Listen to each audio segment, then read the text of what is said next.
안녕하세요, 여러분. 오디오와 고막 채널입니다. 오늘은 이제 우리가 지난 시간에 이제 바흐의 이제 브란덴부르크 협주곡을 들어봤는데 그 음악과 거의 같은 형태의 그런 이 관현악적 협주곡이 있는데 이 화면에 보듯이 바흐의 스승이라고 제가 이제 적어놓은 프랑스와 꾸프랭, 프랑스 출신의 대작곡가인 프랑스 꾸프랭의 레 나시옹, 국가들이라는 그런 작품을 들어보겠는데 이제 그 작품에 대해서 이제 들어가기 전에 프랑스 꾸프랭도 좀 언급할 필요가 있습니다. 이분은 왜 바하의 스승인가 하면은 바하를 직접 만나서 가르친 게 아니에요. 그래서 이제 자기보다 17년 정도 빨리 태어난 분이죠, 꾸프랭이. 바하가 1685년에 태어나서 1750년에 이제 돌아가셨는데, 프랑스 꾸프랭도 똑같이 바하처럼 65세를 딱 살다 가셨어요. 그래서 아주 공교롭게도 1668년에 태어나서 1733년에 돌아가셨네. 그러니까 바하보다도 딱 17년 먼저 태어나서 17년 먼저 돌아가신 거예요. 근데 이제 바하가 이태리 알프스 이남의 이태리의 그 여러 가지 바로크의 새로운 음악적 양식들에 대해서 이제 섭렵하려 많은 적지 않은 작곡가들이 이제 이태리 여행을 하고 가서 배우고 거기서 수학을 하고 또 유학도 하고 그랬는데 바하는 독일에만 남아 있었던 걸 알려져 있거든요.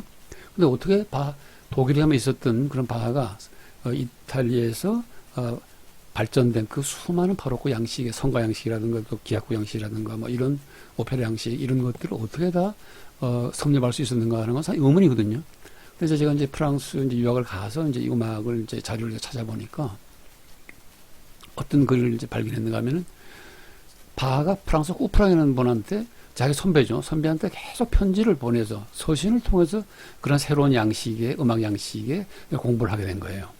서신을 통해서 배운 겁니다. 그러니까 서신으로 맺어진 스승과 제자의 관계인 겁니다. 프랑스 꾸프랭하고 이제 요한 세바스찬 바하는 그래서 근데 이제 그때 서신 한 1200여 통이 이제 왔다 갔다 그랬는데 그 자료를 보니까 그 서신 남아있지 않게 되는 게 나중에 그 이 꾸프랭 집안과 바하 집안의 하녀들이 잼을 만들 때 잼 뚜껑이 그 당시는 그 만드는 기술이 없었던 모양이에요. 그 잼이 뚜껑이 따로 팔질 않았기 때문에 종이 딱딱한 종이 같은 거를 이제 그 잼 뚜껑을 이제 꽁피뚜리를 하는데 그 꽁피뚜리의 뚜껑을 이제 닫는 용도로 사용했는데 그 편지들이 시간이 흐르면서 하녀들에 의해서 그 이 잼 만드는 꽁피뚜리 만드는 그 뚜껑으로 이게 사용됐다 그래요. 그래서 그게 소실이 됐습니다. 그래서 음악사적으로 정말 아쉬운 그런 소실이라고 그러더라고요. 정말 그 1200여 통의 그런 바하와 꾸프랑 사이에 그런 소실이 남아 있었다면은 그 음악사에 정말 엄청나게 많은 그런 그 내용들이 이제 밝혀졌을 텐데 상당히 아쉬운 점이라고 이제 그렇게 이제 할 수 있겠습니다. 어쨌든 그런 그 이 하여튼 에피소드가 있고 그래서 이제 꾸프랭이 이제 실질적으로 바하를 비록 서신을 통해서나마 바하를 키우고 바하를 완성시킨 크나큰 이제 지대한 공로를 이제 우리가 인정할 수밖에 없죠. 그래서 이제 오늘은 이제 이 꾸프랭의 엘레나스용의 작품을 듣겠는데 엘레나스용은 4개의 작품으로 구성되어 있어요. 브란덴부르크 협주곡이 이제 6개 협주곡으로 되어 있는 것처럼 물론 바하 협주곡처럼 이 레나스용이라는 꾸프랭의 협주곡도 콘체르토도 관현악 협주곡이에요. 그래서 오늘 어떤 그 연주자를 듣겠는가 하면은 졸리 사발이 연주하는 에스페리오 20이라고 하는 그런 그 고음악 연주 단체를 통해서 듣겠는데 오비디스라는 이제 프랑스 회사에서 녹음했어요. 근데 지금은 이제 스페인 출신의 졸리 사발이 자기 자체의 그 이 음반 회사를 가지고 있지 알리아복스라는데 근데 오비디스가 음질이 굉장히 좋았어요. 예전에 제가 한번 말씀드린 적이 있습니다. 그 지금은 아마 나이브라는 프랑스의 음반회사에 흡수됐어요. 없어져 버렸어요. 오비디스가. 그래서 예전에 제가 이제 고음악을 거기서 프랑스에서 들었을 때는 가장 음질이 좋았던 음반이 바로 오비디스사입니다. 그래서 이렇게 이제 4개 작품이 있습니다. 작품을 보게 되면 작품 구성을 보게 되면은 프로메 오르드 라 프랑스와즈로 적혀 있는데 첫 번째 이제 그 작품은 라 프랑스와즈라는 프랑스식 관현악 협주곡, 두 번째 거는 스공도 오르드르 레스파뇨라고 해서 스페인식 콘체르토, 그 다음에 트라짐 오르드르 랭베디르, 세 번째 거 작품은 랭베디알, 제국 이런 말인데 결국 이제 영국을 말하는 거겠죠. 영국식 관현악 협주곡, 그 다음에 이제 까트리엠 오르드르 라 피에몽토가 제가지고서 이태리 이제 피에몽테라고 하는 지역에서 만들어진 그런 분위기를 가지고 있는 관현악 협주곡을 이제 말하는 거겠죠. 자, 그런 분위기를 살려서 각각 4개의 나라, 나시옹, 그 제목처럼 4개의 나라의 어떤 걸 정서에 맞는 식으로 작품을 만든 거 아주 재밌습니다. 이게. 그래서 이제 1726년에 이제 출판이 됐다고 이렇게 적혀 있는데 사실은 훨씬 더 그 이전에 1700년대 초에 아마 작곡된 거라고 이렇게 알려져 있다고 그러더라고요. 그래서 어쨌든 우리가 이제 들어볼 것은 조금 길긴 하지만 여기서 아마 가장 길어요. 네 작품 중에서. 그렇지만 가장 아름답고 가장 섬세한 그런 음악성을 가지고 있는 두 번째 작품인 두 번째 협주곡인 이제 레스파니어를 들어보겠는데, 이 작품 구성이, 악기 구성을 보게 되면은, 비올롱, 그 다음에, 바스 비올, 비올라 다감바죠. 클랍상, 그 다음에 떼오르바도 있고, 플루트, 그 다음에 오브와, 마순 오브와, 오보아죠, 오보에. 이런 것도 전부 다 이제 관악까지 들어가 있으니까, 보통 관악기까지 포함되게 되면 이제, 바로크 음악에서는, 바로크 콘체르토에서는 이제 보통, 관현악적 협주곡이라고 볼 수 있겠습니다. 그래서 이걸 관현악적 협주곡에 간주할 수 있겠죠. 그 장르를. 근데 우리가 들을 것은 두 번째 작품의 레스파니올인데, 이상하게도 여기 악장 구성을 보게 되면 첫 번째 악장에 소나타로 돼 있어요. 이 소나타, 트리오 소나타를 말하는 거예요, 이거는. 그 트리오 소나타로 돼 있지만은 악기 구성은 이 두 개의 위의 상성부가 일반적으로 현악기만 연주하는 것이 아니라 여기서는 관악기도 연주되고 플루트 연주되고 이렇게 되는 거죠. 그래서 파격적인 어떤 하나의 양식을 시험하는 것으로 봐요, 제가 보기로는. 프랑스와 이제 코프랭이. 두 번째에서부터 10번째까지 악장이, 9개의 악장이 어떻게 보면 슈트. 즉, 바하의 무반주 첼로 소나타처럼, 첼로 슈트처럼 슈트로 되어 있어요. 모음보 양식으로 되어 있습니다. 그럼 사실상 모음보 양식이라 하더라도, 연주 형태는 이제 관현악적, 콘체르토로 연주가 되는 것이겠죠. 그래서 알레몽드, 코랑트, 그 다음에 사라방도 지그 이렇게 딱 4개 나오죠. 그리고 이제 가보트 중간에 이제 그런 흉기형, 롱도, 부레 이런 것도 이제 좀 빠르고 흥겨운 그런 춤곡이고, 빠사칼리아는 이제 맨 마지막에 나오는 빠사카이유는, 이태리 말로는 빠사칼리아라 그러는데, 요거는 이제 사실상 샤콘나하고 거의 호환되는 하나의 양식이에요. 그래서 이제 빠사카이유란 말은 뭔가 하면은, 조약돌을 까이는 그 조약돌로 이렇게 쭉 포석이 깔려져 있는 동네의 어떤 그런 골목에서, 이 원주민들이 또 농부들이 즉흥적으로 나와서 춤을 추는 주민들이 그런 중세의 춤을 이제 파스칼리아라고 그러죠. 이제 그것이 이제 다른 말로는 이제 이 샤콘노하고도 거의 비슷하기 때문에 샤콘노하고 파스칼리아는 거의 이제 호환되는 하나의 이제 무곡이라고 그럽니다. 그래서 이제 이렇게 악정 구성이 이제 돼 있는데, 그렇기 때문에 사실은 이 두 번째 관현악적 협주곡 레스파니올이라고 붙어 있는 작품, 다른 작품도 마찬가지예요. 모든 첫 번째 악장 전부 다 소나타, 트리오 소나타, 관현악적 이 콘체르토로 방식으로 연주되는 트리오 소나타가 작품이 하나 분리돼서, 그러니까 이것은 어떻게 보면 두 개의 작품이라고 볼 수 있겠습니다. 그래서 이제 이 곡을 우리가 이 졸디 사발이 이끄는 헤스페리온 20이라고 하는 고음악 연주 단체의 연주로 들어보고 있는데, 좀 길죠. 한 35분쯤 될 겁니다, 이게. 그래서 한번 잘 들어보시면은, 제가 이제 위에다가 이제 악장을 다 표시해놨기 때문에 들어보시면 굉장히 바하의 불안정 불교 협주하고 다른, 뭔가 어떤 서정적인, 프랑스 풍의 서정적인 어떤 그 감정과 아름다운 시적인 어떤 그런 분위기를 느낄 수가 있어요. 왜냐면 첫 번째 소나타 보게 되면은 쭉 그라브막, 머지레, 미음악, 이렇게 그라브막, 장중하게, 미음악, 활기차게, 그래 놓고서 이제 아펙튜어즈모라고 나오죠. 아리아 아펙튜어즈모.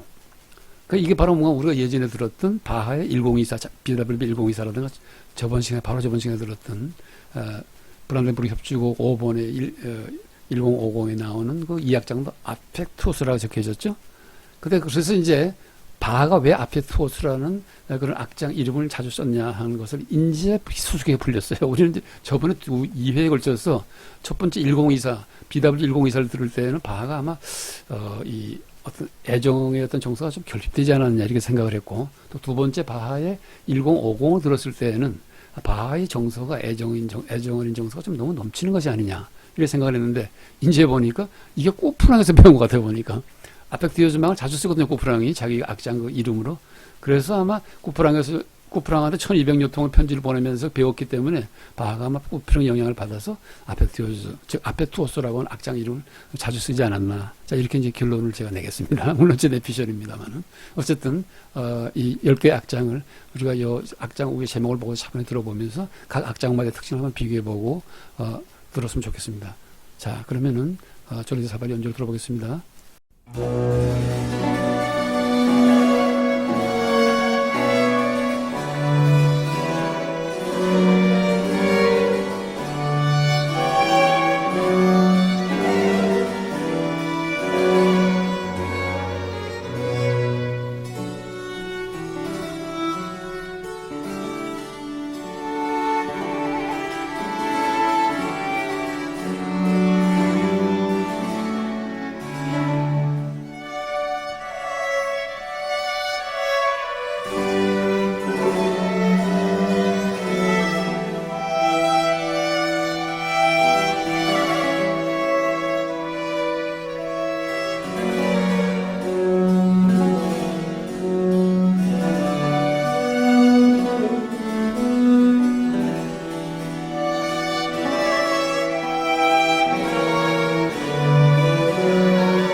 자, 이렇게 조르디 사바를 이끄는 헤스페리온 20이라고 하는 고음악 연주 단체가 해석한 이 프랑스어 오프라의 이제 관여로서 협주곡인 렐레나스용 중에서 두 번째 작품인 레스파뇰, 즉 스페인풍의 관여로서 협주곡을 이제 들어봤는데, 여러분들 들으시다가 이제 여덟 번째 롱도곡에 도달했을 때 좀 이상한 사진을 봤을 거예요. 근데 지금 이제 이 화면에 나오는 사진이 이제 그 사진인데, 이 사진이 이제 우리 옛날에 강아지의 이 사진이에요.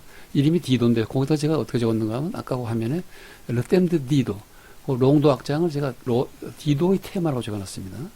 왜 그런가 하면, 이제 요 곡이 나올 때마다 제가 이 녀석을 안고서, 춤을 추고, 롱도 춤을 추고 그랬던 거거든요. 근데 왠가 하면 이게, 이 롱도 악장의 멜로디가, 바로크 시대의 스페인의 어떤 그런, 자장가의 한 그 멜로디라고 그래요. 그래서 그 멜로디를 바탕으로 해서 이제 프랑스 오프라의 작곡을 한 건데, 제가 이제 이 곡을 들으면서 이제 우리 디도를 안고서 잠을 재우려고 이제 춤을 쭉 흔들어대면 이 녀석은 잠을 자기니커녕 싫다고 막 저를 밀어내고 막 낑낑거리고 그랬거든요. 이제 그 생각이 제가 납니다. 그만큼 이제 이 곡이 이쁘고 아름다워서, 디도를 좀 많이 괴롭힌 그런 일이 있었죠. 과거에. 어쨌든 이제 이 곡을 들을 때마다 디도가 생각나기 때문에 저로서는 이 곡을 안 들을 수가 없습니다. 정말로 자주 들어요, 가끔. 어쨌든, 근데 이제 라사 압소라는 게 잠깐 말씀드리면은, 라사 압소라는 이 견종이, 티베트 종이에요. 라사는 티베트 수도의 이름이죠. 그 다음에 이제 압소라는 말은 압소 생겐이라고 하는 말이 준말인데, 그게 뭔가 하면 티베트에서 털이 길고 아름다운 그런 염소의 이름이 압소 생겐이라는 염소가 있답니다. 그걸 본따서 이제 털이 이렇게 황금색과 아름답고 홍렬하고 이러고 해서 굉장히 귀하게 보이죠. 이 녀석이. 라사 압소가. 굉장히 비쌀 거예요, 아마, 이 개가. 근데, 이 녀석이, 티베트 개인데, 티베트가 토본일 때, 당나라 때 토본이라고 그러거든요.